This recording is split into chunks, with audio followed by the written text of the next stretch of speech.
Just a tremendous crowd here at Toronto's Exhibition Stadium tonight for the Molson Supercross 82. Hello everyone, I'm Brian Williams and welcome to Sports Weekend's coverage of Supercross. I am standing right now on what would normally be the 50-yard line for Argonaut football, left center field for Blue Jays baseball. Tonight, though, they have trucked in more than 400 truckloads of dirt to build a special motorcycle racing course. Our analyst is Pat Gonsalves, and Pat's Supercross is basically motorcycle racing on a specially compressed course. That's exactly right, Brian. The outdoor motocross circuit has really been compressed and put inside this stadium.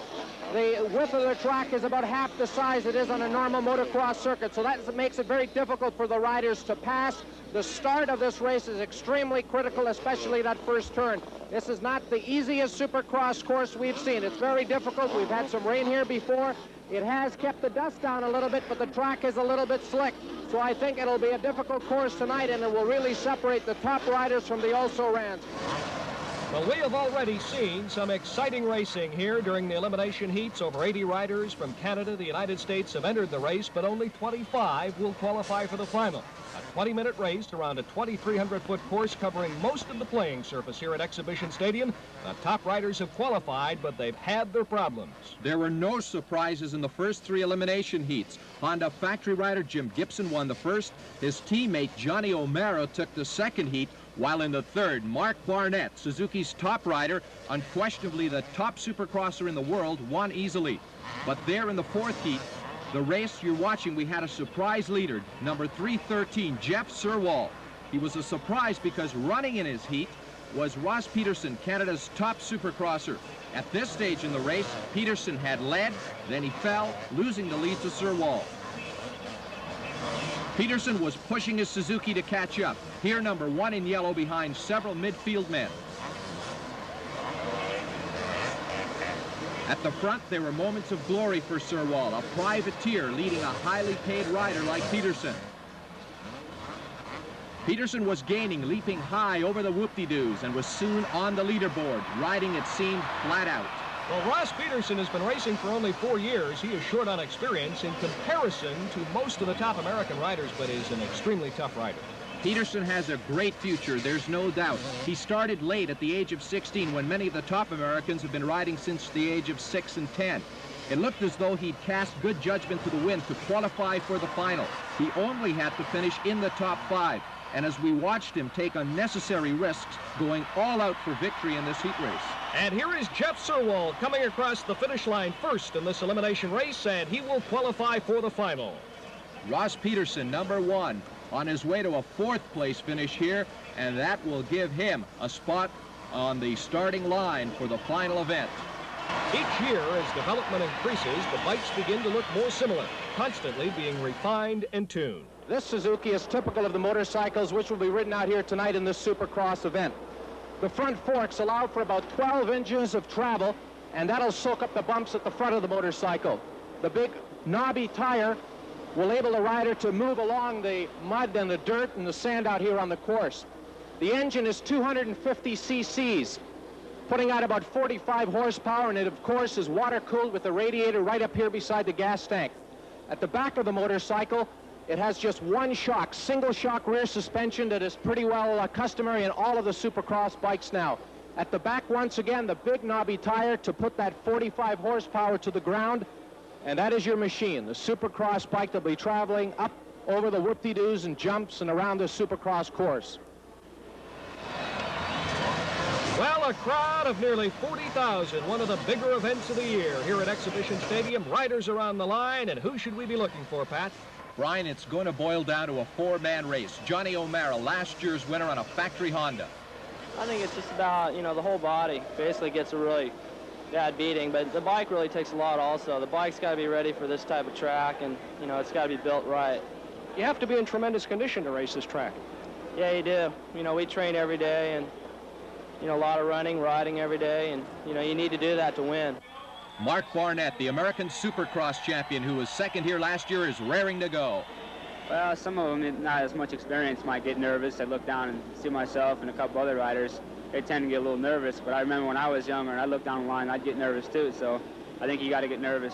Everyone has to get nervous now and then.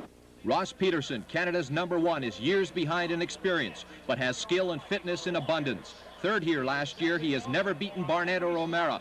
Right now, he's rehearsing every jump and turn. Well, actually indoors here, the start is a lot more important than outdoors, whereas outdoors the track's a little more wide open, more wider, more places to pass. On the indoor track here, it's so tight and the jumps are so high and big. The track is so much more narrower and shorter. It makes it very difficult to pass, so definitely the start is important. All 25 riders on the starting line, and we are just about ready here at Exhibition Stadium. Honda factory rider Jim Gibson waiting and concentrating everything for that first leap forward. The main thing is just to concentrate the best that you can and just see if you can time it exactly when the gate drops, to be smooth with the clutch and to get the best traction and the best jump off the gate that you can, and then just try and hook up down the straightaway and get the best start. The 20-lap main event is ready to go. Total prize money here is $20,000.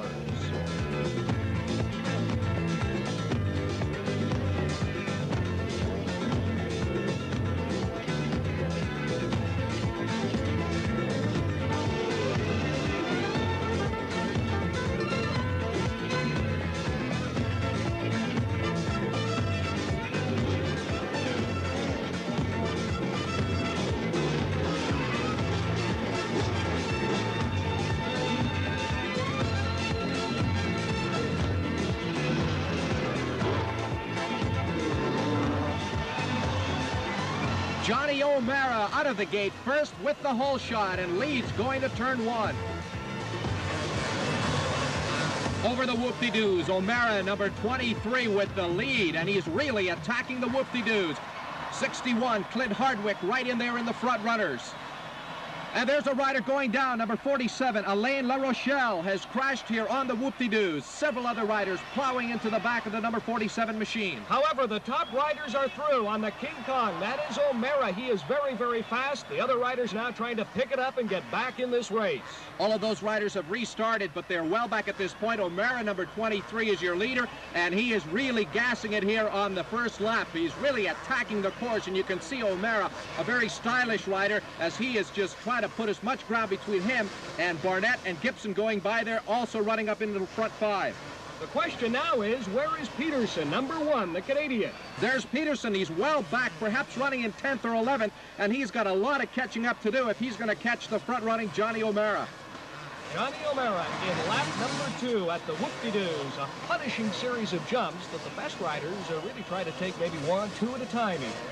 But O'Mara, you can see he's really attacking this course. He's taking 2 of those jumps at once, and that's where he's making up a lot of his ground. Barnett, number 11, is trying to close it up, and he has now moved into that second-place position. You can see the difference there between first and second. Barnett is closing, almost a carbon copy replay as to what happened between these 2 riders here a year ago. O'Mara in the lead, Barnett charging, trying to close it up.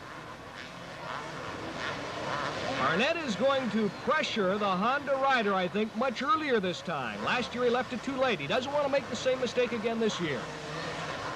Barnett, of course, waited until the last lap, and a back marker slowed him. But here, O'Mara, and he almost lost it there. Barnett is charging. O'Mara is feeling that pressure, and perhaps that's one of the most difficult positions to ride in up front when you've got that second-place rider right on your rear wheel, putting the pressure. And so O'Mara is not only having to contend with that very difficult course, but he has to contend with the pressure from Barnett.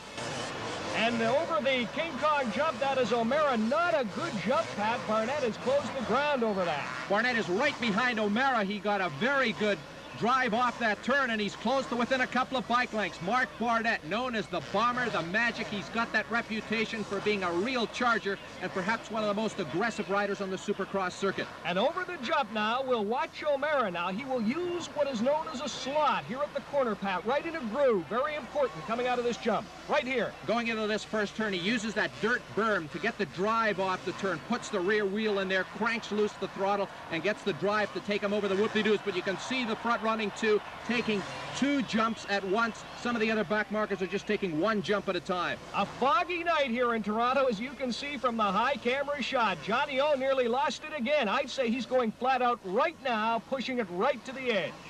O'Mara knows that Barnett is there waiting for him to make the slightest mistake to shoot by, because Barnett, this has been his tactics over the years. And you can see the third place rider back there a second ago, Jimmy Gibson. He has moved to third. But O'Mara, number 23, continues to hold on in the lead despite the tremendous pressure from Mark Barnett.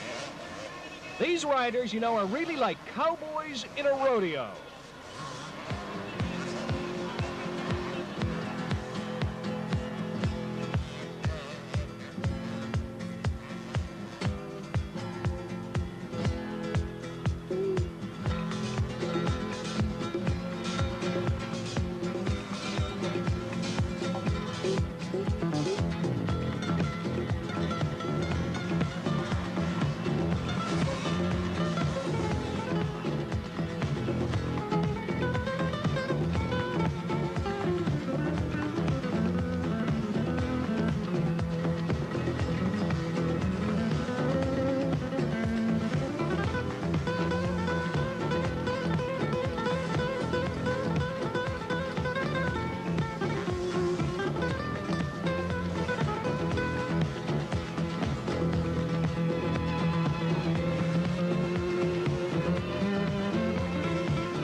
They are lapping the riders all the time right now, and I'm wondering if that helps the leader O'Mara, or really does it maybe give an edge to Barnett in second?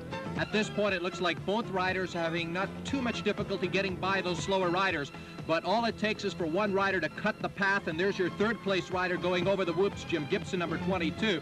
But getting back to that lapped rider situation, on occasion you'll have a rider who will stay on the line and stop the progress of a rider like O'Mara, who continues to lead it with Barnett second. Let's talk about the physical technique here tonight, Pat. It looks like it'll be easier just to sit back and let the bike do the work, but really it is a team effort. They're up off that seat constantly. This is man and machine attacking the Supercross course and going out there and running wheel to wheel with the other riders. And you can see they're in very heavy traffic right now. Riders do try to let the bike take the strain, but even with the superb long travel, 12 inches of suspension that all the top machines feature, there's a lot left to the rider to absorb. He stands to allow his legs to flex, cushioning the bumps. He tries to keep the front wheel up off the ground, keep it light, once again to lessen the shocks and absorb all that pounding. Tremendous physical punishment to these riders, and the leader is still number 23, Johnny O'Mara.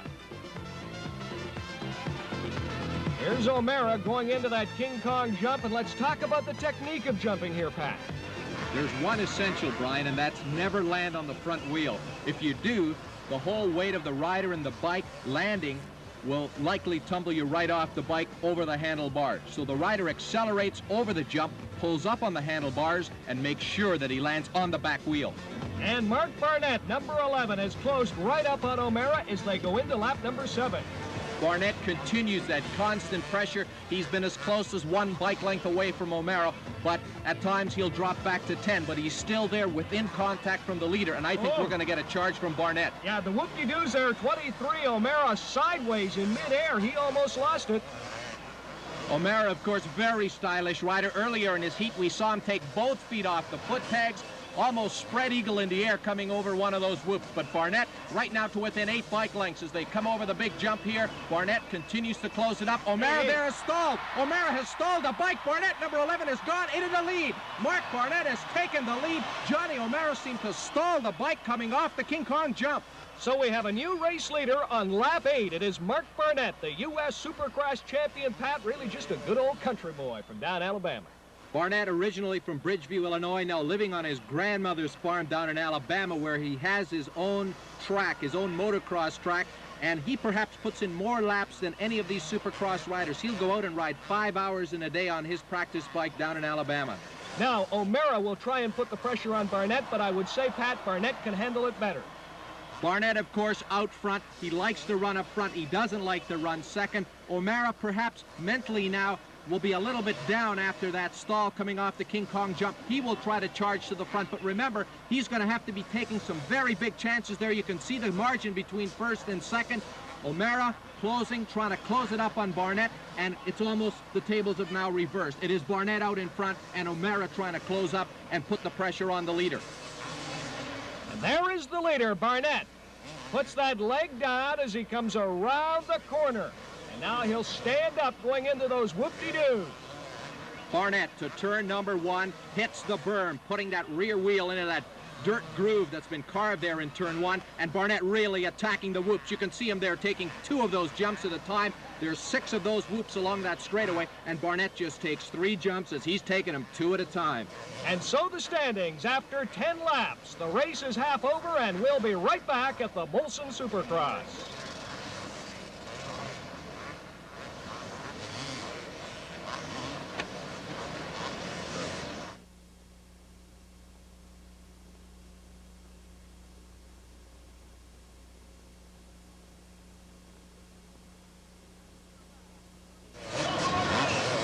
We're back, 11th lap of this Molson Supercross, a tremendous crowd of nearly 40,000, and they are having a great time.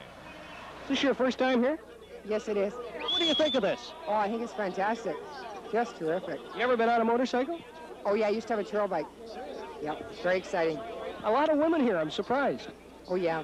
Oh, yeah, why not? You know, what men can do, women can do. Okay, what about you? Well, it's the greatest thing that I've ever seen on 2 wheels. Have you been here before? No, it's the first time. What do you like the most here?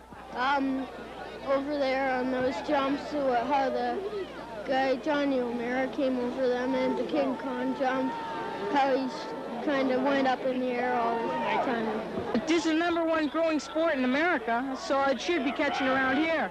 Oh, I'd like to try it myself someday. They look to me like they're half crazy to do that. Well, we got to be a little bit. How about you? Do you come every year? That's my first time. What do you think of this? It's pretty good. It's pretty good. What do you like the most? Johnny O. It's fantastic. You couldn't ask for any more excitement or anything. A little more exciting than the Argos, eh? Blue Jays, anything Toronto really, except the Blizzards this year. What do you like the most? Just the action. It's just fantastic. You couldn't ask for much more. Like the crowd's fantastic. The riders are good and they're talented. It's just something that I dream of doing and I'll never do. No question, that's part of it, Pat. I think people fantasizing, they're out there on the bikes hitting those bumps, and I tell you tonight they'd be getting dirty. It's easy to fall out here in a Supercross event, and you can get hurt. But very rarely does a rider injure himself seriously, and I think the crowd knows that. It is lap 12. Mark Barnett, the U.S. factory Suzuki rider, leading Johnny O'Mara and Jimmy Gibson, both Honda team riders. You know, motocross has been around for a long, long time, but Pat, Supercross is really a relatively new sport. Motocross started almost as soon as bikes were invented in England, where they were called scrambles. But it didn't become a worldwide sport really until the last decade. Now the Motocross World Championship attracts riders from around the globe, sometimes drawing crowds of up to 100,000 spectators. Supercross has its roots in England. For a while in the mid-60s, scrambles riders started competing indoors at some of the speedway tracks. And then it faded for a while, but burst back onto the scene at the Los Angeles Coliseum in the early 70s. It was first called Supercross, and as you can see, by the great crowd here tonight, Supercross has become immensely popular. All the excitement of motocross in stadium comfort. And number 11, Mark Barnett has stretched his lead over number 23, Johnny O'Mara. O'Mara well back in fact, I think that is O'Mara that is down. Let's have a look. O'Mara, it is. It's number 23. O'Mara is right off the track. He's going to have to start all over again. O'Mara appeared to put that very front wheel down on the top of that jump, and he slid off the right side of that jump. He's got the motorcycle fired again. He will re-enter, but number 22, Jim Gibson, has gone to second. O'Mara is now back in third, and he's got some catching up to do. So Barnett now with a comfortable lead over Gibson. O'Mara, in spite of crashing, now third ahead of the Canadian number 1, Ross Peterson.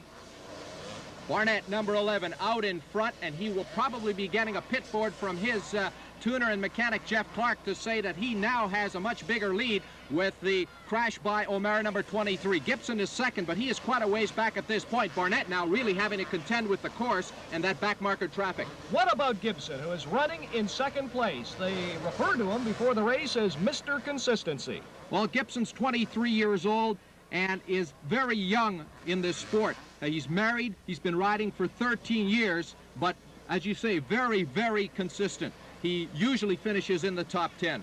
Well, he's a little more consistent than his teammate Johnny O'Mara, who has been somewhat erratic here this evening. The leader, Mark Barnett.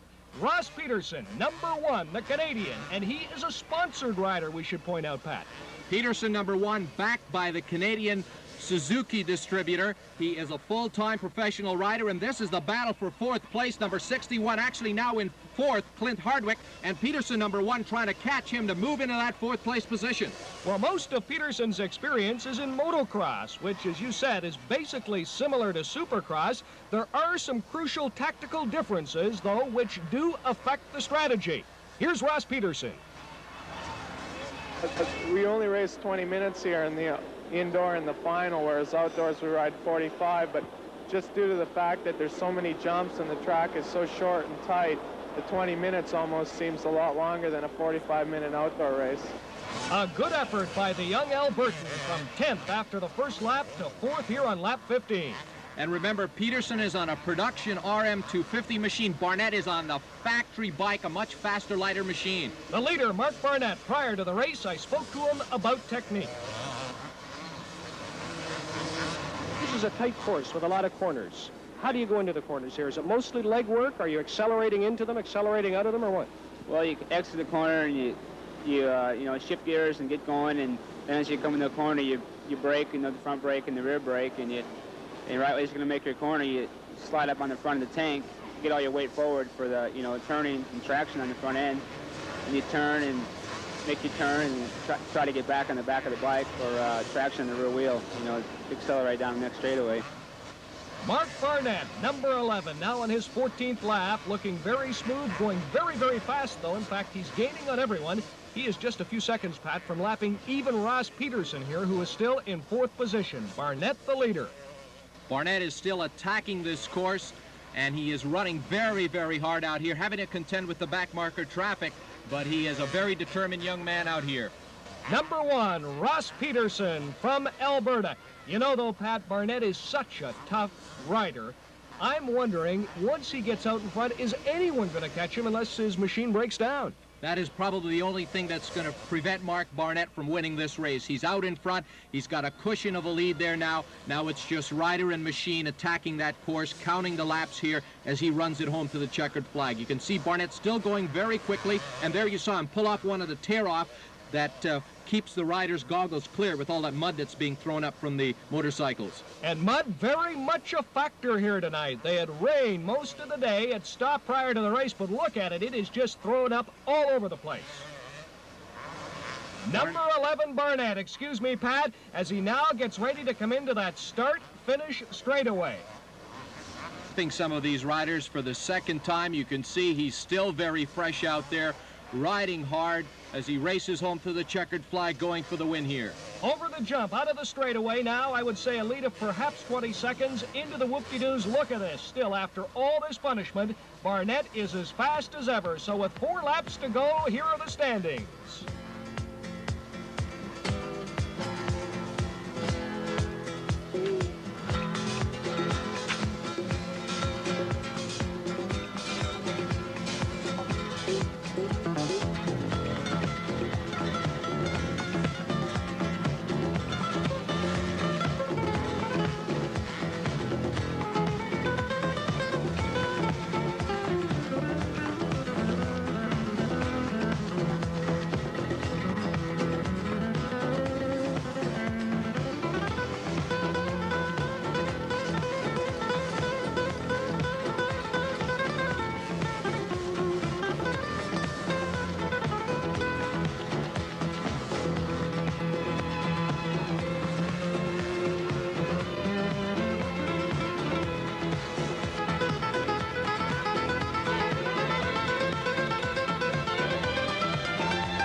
Mark Barnett approaching the end of the lap, while Jimmy Gibson, number 22, is second, but Gibson is way back. In fact, he's a half lap back. Gibson shares some of Barnett's poison style, Brian, but he lets the bike do the work, and of course, Gibson in that second place position is not just quite as fast as Barnett out here this evening. Barnett the leader, number 11. And Gibson is in second place. Good close-up shot of Gibson. Running back in third is O'Mara, who's had so many problems tonight.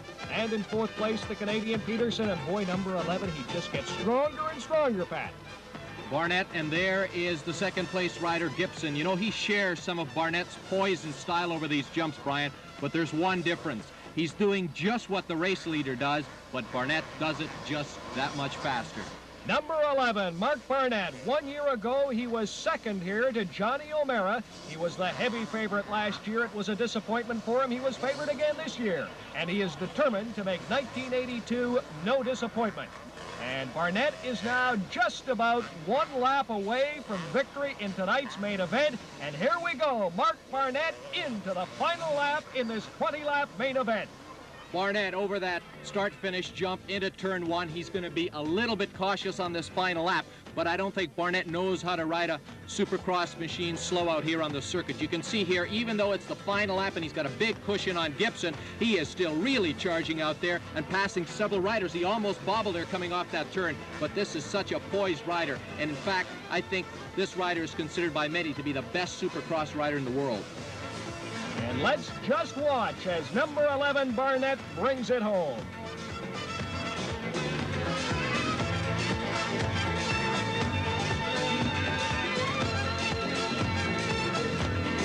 Just a couple more corners to go for Barnett now. He can almost taste that checkered flag.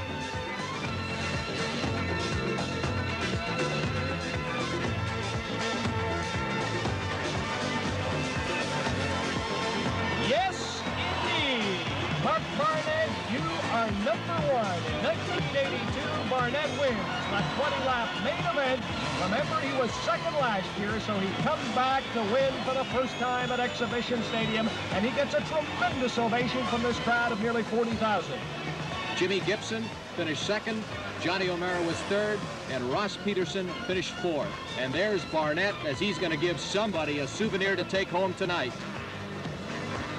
Barnett with the victory lap here at Exhibition Stadium as we look at Gibson, who finished second. Mr. Consistency, as he is known. Gibson moving up after Johnny O'Mara went off the track. There's Peterson, the Canadian, Ross Peterson from Alberta. Peterson had a good ride after getting off to a slow start, and he rode a very determined race.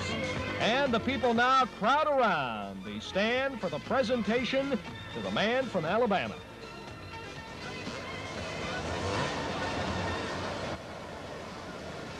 Mark, congratulations, but I thought you were going to take the lead right from the beginning.